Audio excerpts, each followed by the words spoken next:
ताज्या आणि सुपरफास्ट बातम्या पाहण्यासाठी स्वराज्य न्यूज मराठीला सबस्क्राइब करा आणि बेल बटन प्रेस करा। शरद कोळीच्या ऑफिस समोर हे जे काँग्रेसचं एक पदाधिकारी आणि काही भाड्याने घेऊन महिला इथं जे नाटक करण्याचा प्रयत्न केला त्याचा आम्ही पहिल्यांदा जाहीर निषेध करतो। कारण महाविकास आघाडीतर्फे अमर रतिकांत पाटलांना उमेदवारी हे सगळ्या काँग्रेसचे लोक, राष्ट्रवादीचे लोक, शिवसेनेच्या लोकांनी डिक्लेअर केलेलं आहे। हे प्रणितीताईला माहिती नव्हतं का? मग प्रणितीताई शिंदे साहेबांना आत्ताच का झोपतंय? मग एवढे दिवस तुम्ही झोपले होते का? ज्यावेळेस महाविकास आघाडीची उमेदवारी डिक्लेअर झाली मग त्यावेळेस तुम्ही झोपले होते का? मग त्याच्यानंतर तुम्ही ऐन मतदानाच्या दिवशी काहीतरी स्टंट करायचं, मग काडादीच्या पाठीमागे दाखवायचं। बरं, काडादीवरती एवढं तुमचं प्रेम होता तर महाविकास आघाडीच्या कडनं तुम्ही काँग्रेसच्या परिषदेने सांगून जागा सोडून घ्यायला पाहिजे होतं ना। आता काल शरद कोळींनी स्टेटमेंट दिला, ह्याच्यामुळं तुम्ही एवढं त्यांच्या ऑफिससमोर येऊन हे सगळं नाटक करण्याचं कारण काय? कारण तुम्हाला ह्या सोलापूरमध्ये आज महाविकास आघाडीतर्फे अमर रतिकांत पाटील हे 100% विजयी होणार आहेत।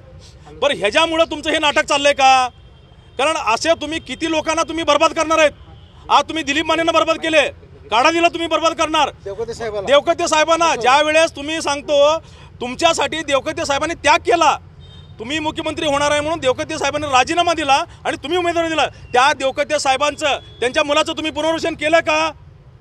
हे अगोदर सुशीलकुमार शिंदे साहेबांनी आणि प्रणितीताई शिंदेनी अगोदर जाहीर करावं, मग त्यांच्या कार्यकर्त्यांनी आमच्या ऑफिससमोर काय करायचं तुम्हाला नाटक नंतर दाखवा।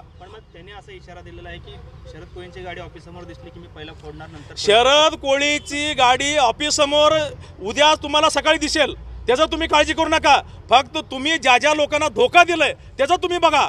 जर इथं जे गाडी त्यांची शरद कोळीची आली त्याला सांभाळायला इथला सोलापूर जिल्ह्यातील प्रत्येक शिवसैनिक समर्थक आहे। शरद कोळी हा आमचा वाघ आहे, त्यांनी इथं सोडा होय। सोलापूर जिल्ह्यात हे किरकोळ आहेत असं रत्नागिरीमध्ये, सिंधुदुर्गमध्ये हे नारायण राणेला टक्कर घेतलेलं शरद कोळी आहे।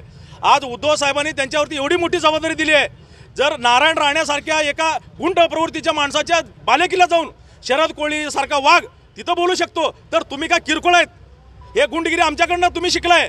कारण गुंडगिरी करण्याचा अधिकार आणि दम देण्याचा अधिकार हे शिवसैनिकांना आणि बाळासाहेब ठाकरेंनी आम्हाला शिकवलंय। जिथं जिथं अन्याय होत आहे तिथं तुम्ही त्यांच्या विरोधात लढा। काय पुढची भूमिका असणार आहे? उद्या गाडी फुटली तर काय बोलू? गाडी जर शरद कोळीची फुटली तर काँग्रेसचं, प्रणितीताई शिंदेचं आणि सुशीलकुमार शिंदेचं घर सुद्धा आम्ही फोडू।